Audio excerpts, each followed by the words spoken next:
welcome. Thank you all for coming out this afternoon. Obviously, it's a really exciting time around here and around the country with the start of basketball season right around the corner. Looking forward to talking to you guys a little bit about our team this year and what our goals are and our roster and all that kind of stuff. So I'll just get right to questions. That way I can answer whatever you guys have. New season, a lot of familiar faces, and seem to have a little more depth than you've had in the past few years. What are the expectations for this team, and what is its ceiling?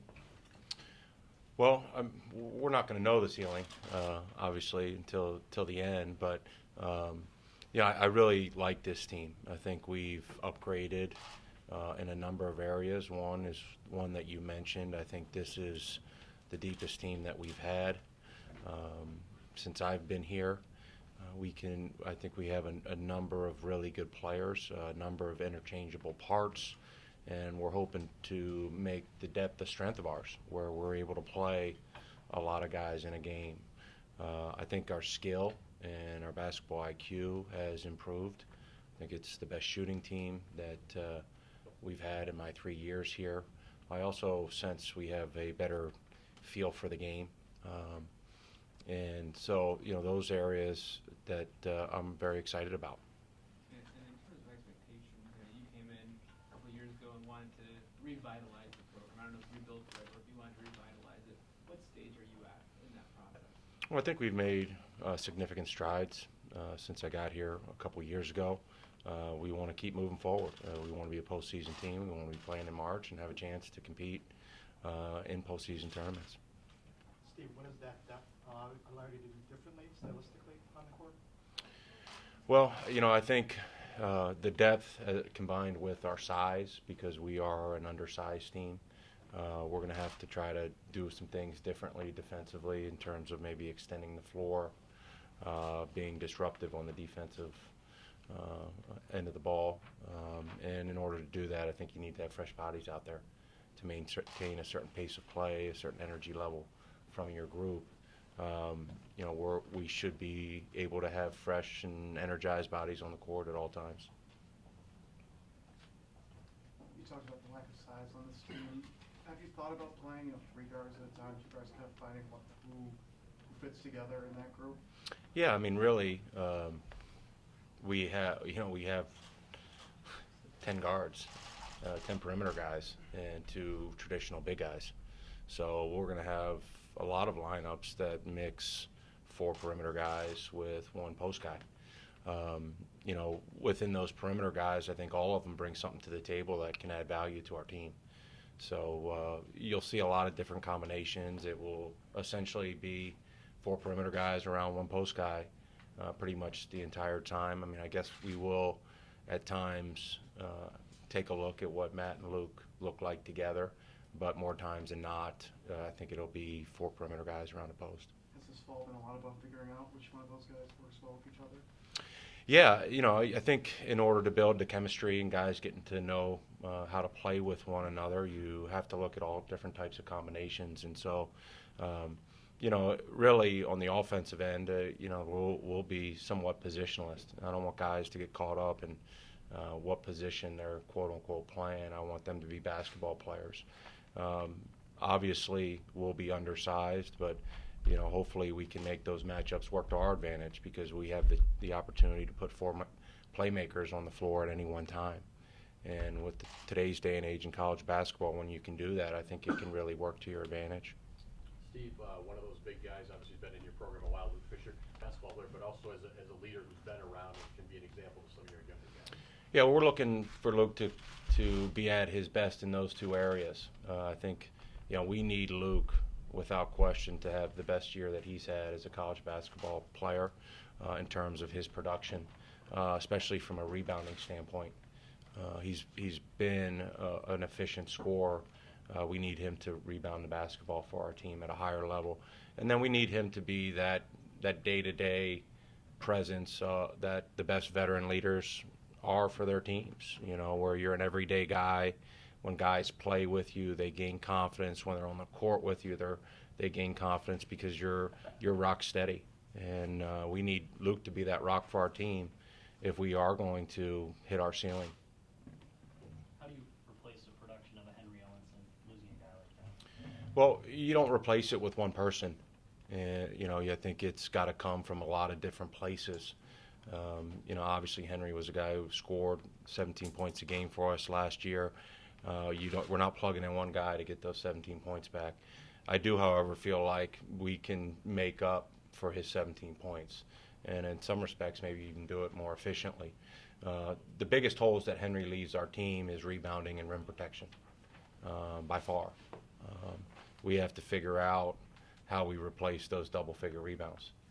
And, when he was by the basket, he's a big guy to shoot over. And so he blocked some shots, but he changed a lot of shots. And so we have to figure out how to rebound and protect our basket without having a 6'11" guy in there. We saw how dominant Haney was all last season as a freshman. What type of steps are you looking for him to take in his second year? Big steps. I mean, again, I think Haney had a outstanding freshman season. At times was overshadowed by Henry's season. But we need Haney to make a big jump. I think the thing that was remarkable about his freshman year is that he was our best perimeter defender. And we needed him to continue to have that focus and take that pride in the defensive end and be a stopper on the perimeter. Offensively, we want him to continue to attack. He's at his best when he's attacking the basket and making plays. The area that he can improve on is his turnovers. He turned the ball over too much, and he understands that. So we want him to be in attack mode, but also play at a pace where maybe some of those unforced turnovers aren't happening. Coach, you just mentioned turnovers. It was a big problem last year. How would you assess the progress in terms of limiting turnovers going into this season? Well, it's obviously a big point of emphasis for us. In fact, I think, when you look at our team and our makeup, that's got to be the number one priority. And so we're emphasizing it minute by minute because if we do a job we're capable of doing, our ability to value the ball will give us a chance to win every game we're in. Conversely, if we turn it over like we did last year, we're going to be in big trouble. So we're putting a huge emphasis on that, and I think it's one of the real keys to our season is how we value the basketball and our team-wide assist-to-turnover ratio. Coach, you mentioned that you guys are going to be maybe rolling with a four-guard lineup. Are you worried that teams are going to try to attack Fisher and get him to foul trouble early with less size underneath? I mean, I think teams have done that with him. I don't think that's anything new, but certainly, yeah. Luke has to be able to play hard and smart without fouling, because, and guys can do that, and I've coached guys who are terrific defenders, play incredibly hard on the defensive end, but also have the IQ and recognition when to back off at times. And so we need Luke to be able to think the game like that. We're a better basketball team when he's in the game, no question, and keeping him out of foul trouble or playing with fouls. I think it's two things. People always say, well, don't get in foul trouble. Well, there's going to be times where he does. So how can you be in a game and play with fouls? And I think that's just as important. Talking about big guys, how much has Matt Help changed since the first time he stepped on campus? Immensely. Matt's really a neat kid to coach. He's one of those guys who shows up every day.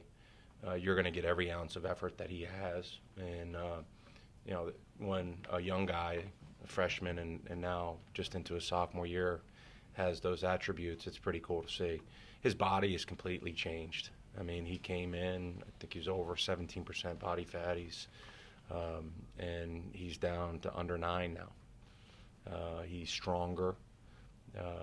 He's got great condition for a guy his size. His ability to run and his ability to play hard for long stretches are unusual, especially for a young big guy.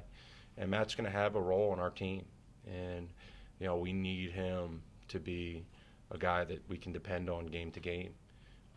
And I think he will do his very best to make sure that happens. You mentioned Luke needs to be that senior leader. In regards to his work with Matt, have you seen that mentor aspect of him? through last year and even since then? Yeah, I think Luke has done a good job with Matt, and I think Matt's done a good job with Luke. You know, I think Matt's work ethic, I think Matt's approach, Matt's toughness has been really good for Luke, and Luke's experience and Luke's approachableness has been really good for Matt. So I think they are a good combination, and I think they both help each other in different ways. You mentioned the rotation or the depth. How deep will you go with a rotation, and does that create challenges for guys accepting their roles? Some games they won't play as much as others. Yeah, well, I mean, if we're going to be any good, guys are going to need to accept the roles that's best for the team, and certainly that may mean some guys don't play as much as they have in the past. You know, if we're playing to the vision that I have of this team, we're not going to have guys playing 36, 34, 32 minutes because I want to play hard enough where that's just not possible. Again, all that stuff is going to work itself out as we get closer to game time. But I would like to go, 9 and maybe even 10 deep. The thing about depth, the depth has to play well. And so, but I think we have guys who can. And, we're always talking to our guys about their roles, and roles can change based on what you're doing well or what you're not doing well. One of the nice thing about depth too is that you have competition. So and we haven't had that, to be quite frank, up until this year, to where it's one thing to say something to a young man about what he needs to do better and what he needs to change. It's another thing if they're not listening to say, well, if you don't want to do it, you can come sit over here. We didn't necessarily have that luxury my first 2 years. Where can experience help you guys when maybe you didn't have it last year? Well, our guard play is much more experienced, and I thought our young guards, in the situation they were in, did a really nice job. But there's nothing like experience for a guard, and so I think when you look at our backcourt now, again, we're not the most grizzled veterans, but those guys have played a lot of minutes. They were thrown into the fire as freshmen, and so I think you see that impacted by better decision making. I think you see that impacted by a better understanding of time and score and game situations, and then just an overall maturity of what to expect on a day-to-day basis, how things at the college level are much different than at the high school level. And so some of the lessons that you have to learn when you're new to something or you don't have as much experience, we're not having to go over that again, which is nice. Coach, there are a lot of players that like to shoot and take three-pointers on this team. Have you had to put extra emphasis on getting them to drive to the basket, or were they already pretty good with that coming into this offseason? Well, when we talk about what we want to do offensively, we want to be a balanced offensive team. We want to play with pace. We want to look to attack the basket off the dribble by posting up, especially Luke. But we also, when the shots are there, we want to be ready to shoot good three-point shots. I mean, we're going to take a lot of threes, and we have good three-point shooters. We need to make sure that the threes are quality threes and that we work for them to make sure they're open in rhythm with space and time. So I'm not afraid of shooting a lot of threes. I've been on teams as a player that's shot and made a lot of threes. I've coached teams that have shot and made a lot of threes. I hope this is one of them that shoots and makes a lot of threes. Coach, as an assistant, as a player, you've been to the NCAA tournament. You talk about this team, wanting this team to be a postseason team. How do you use your experience to get your players ready for that postseason, get them in that mindset, even though they haven't done that? Well, we talk about expectations of what we want to happen at the end of the year, but I've always been of the mindset the thing that we can control is the here and now. And if we are we're worthy of being a postseason team, it's going to be because it's a byproduct of our daily efforts and improvements. So, it's not something that we talk about each and every day. We talk about trying to win the day and trying to make the most of this day, improve in the areas we want to improve in and need to improve in, and then the next day get a little better tomorrow too. So we're just trying to stack as many winning days on top of one another as we can. Last year when people thought of this team, they thought Henry Allenson. Now with him gone, what are people going to think of? What's the identity or the threat that exists this year? Well, I think we can be a much better balanced team. I don't think we're going to have an 18-point-a-game scorer. I think we have a chance to have 4 or 5 guys be double-figure scorers. So I think offensively we can be better balanced. I think we're a better passing team. I think we're a better shooting team. And then on the defensive end, we need to be disruptive while being disciplined. We need to be gritty, and we need to figure out a way when that shot goes up to go get the ball. And if we're able to do those things, we have a chance of being a really good team. Has anyone stepped up since his departure that's maybe surprised you, or since maybe Allenson kind of stole the spotlight at times? Anyone kind of step in and that you're? Yeah, and not really in the same way.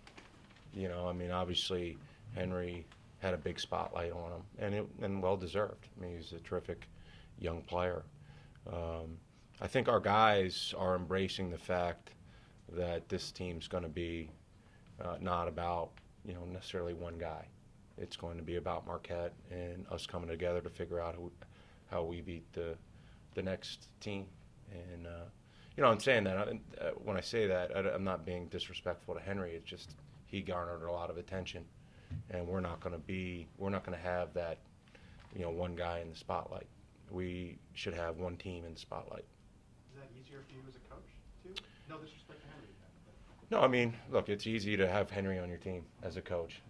Obviously he's a terrific player, and he did a lot for our program. No, but it's exciting. I think the way the ball's moving, I think the way the guys are sharing, I think that's really exciting. You mentioned at Big East Media Day you expected Hauser to be a part of this rotation. How frequently do you see him and Marcus playing this year? Well, I think both kids are really valuable to our program, and I've been amazed at both of their maturity as freshmen. I think they're both wise beyond their years. Sam gives us a little something different. He's between 6'7" and 6'8". He's over 220 pounds, and so he's not a post player per se, but he's got the size to where he can play, especially in the college game, a post position. And so, I think Sam's gonna play a lot. He makes the game easy for a young player, and it sounds simple, but most young players try to make the game as hard as it can be before they figure out that making it easy they'll be better. Marcus, I marvel at the fact as a 17-year-old, and I try to put myself in his shoes and remember when I was 17, I would have been sinking. And Marcus gets better every day. He's a guy who's played both the point guard position and played off the ball in his playing career. We're trying to figure out, where is he going to be best served, because that's a lot to ask a 17-year-old to learn a couple different positions. But he's very good, and I think he can have a real positive impact on our team.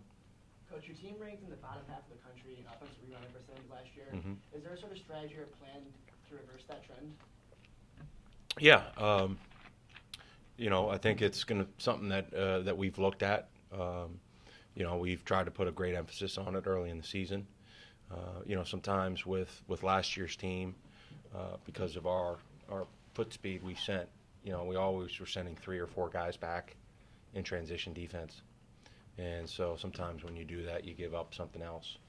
But we felt, especially with our perimeter guys, that was the best thing. Although we have to figure out ways to get baskets, and getting a couple more offensive rebounding opportunities to score is one of those ways. You talked about your guards and how experience is such a vital part of their growth. When it comes to experience with yourself now, having been in this position for a while, what has that taught you in terms of how to be the head coach that you want to become and that you're growing into in this job? Well, I think you're always growing. And so I think I've grown from last year to this year. Obviously I am always looking at what I can do better for this program, for this year's team, and for each individual player. So, I feel more comfortable. This was the first summer that was somewhat normal. Obviously my first summer was a whirlwind, and then last summer was great. But that trip to Italy made it an unusual summer, and also with 8 new guys. This year was more traditional kind of basketball summer, and that allowed for even more time of reflection and study. Coach, with all the perimeter players on this team, do you think it's going to be important for Matt and Luke to set a lot of off-ball screens to spring shooters open?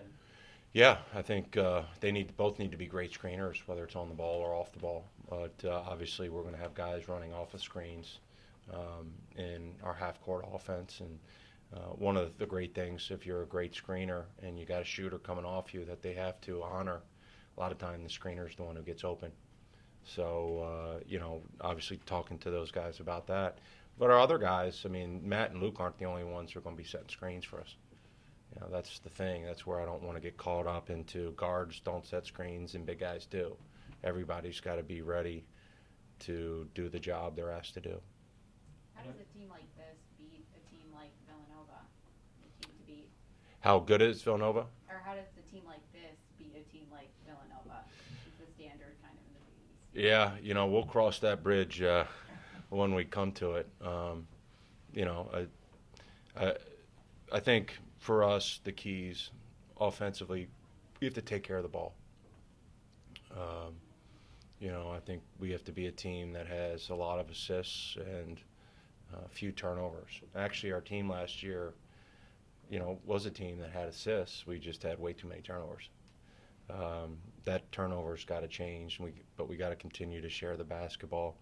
Obviously, shooting, we got to shoot the ball well. And a lot of shooting the ball well is a function of shot selection and shot preparation. We need to make sure that we're really, on top of that. And then using our shooting, which should create better spacing to attack the seams in the defense. And we haven't had that since I've been here. Teams have really been able to pack it in against us offensively because we haven't created enough pressure with our shooting to have to space the floor. Defensively, we have to be disruptive. We're going to have to do, whether it's picking up in the full court or trapping in certain instances, we have to be disruptive and try to force some turnovers and create some offense from our defense. And then, I think we have to guard shooters better.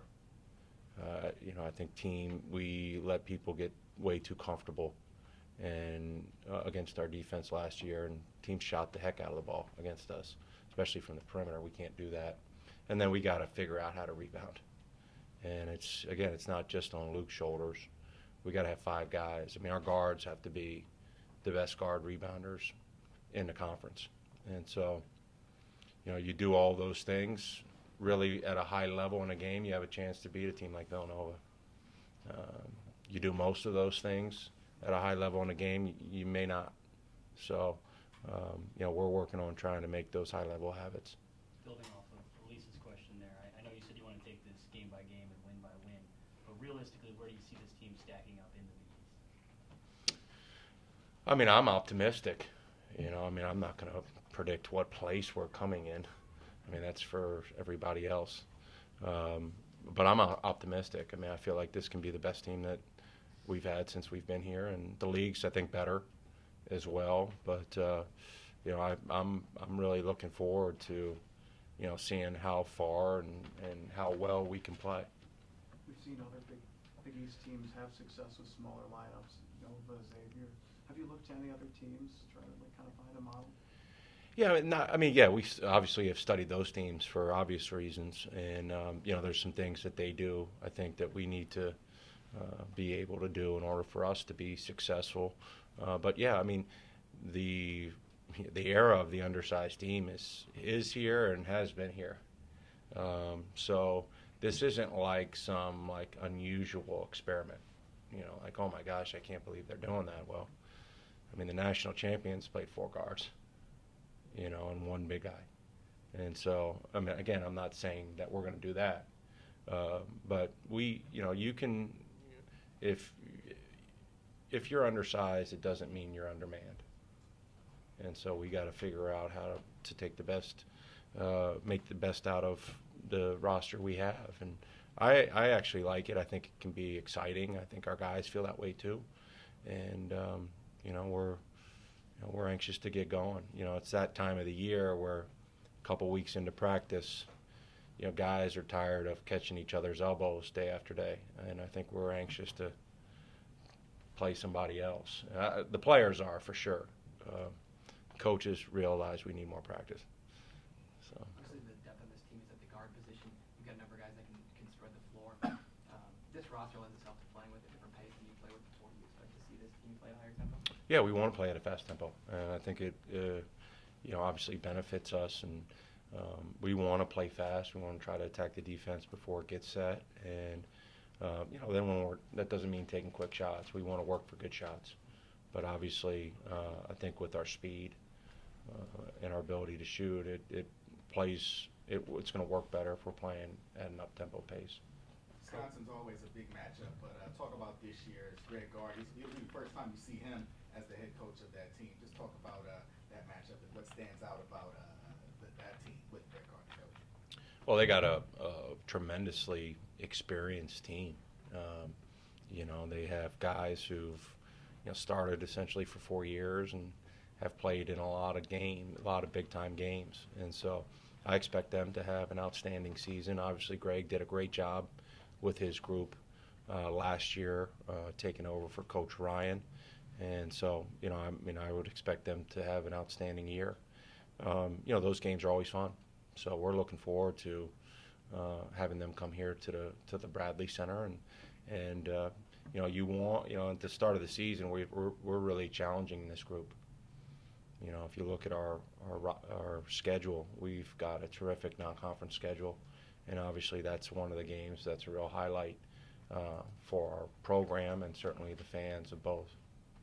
What has the adjustment process been like for transfer athletes like Reinhardt and Rousey? Where do you see them fitting in? Well, I think they're two different, even though they're both transfers, they're two different situations. Andrew had a year under his wing last year, and so he has a better sense for the lay of the land, the expectations, practice, all of those things. So that year off, I think a year for the majority of college basketball players, even though a lot of them don't want to do it, is really beneficial. And so I think for Andrew, I think the year really helped him. Now, there's also a difference between practicing and playing. The old saying, the transfer sitting out's your best player, on every coach. And it's always different when they start playing, and their possessions mean a little bit more when it's, guy competing for minutes versus guy competing for minutes versus a scout team. So he's adjusting to that. Caton, with the fifth year, they finish school and they jump right into it. And, there isn't a lot of time for a learning curve. And so the good thing about, in Caton's case is he's a veteran. He's seen a lot of basketball, played in a lot of basketball, and, is really a terrific player. He's been a great addition for our team, and he's handled that quick transition very well.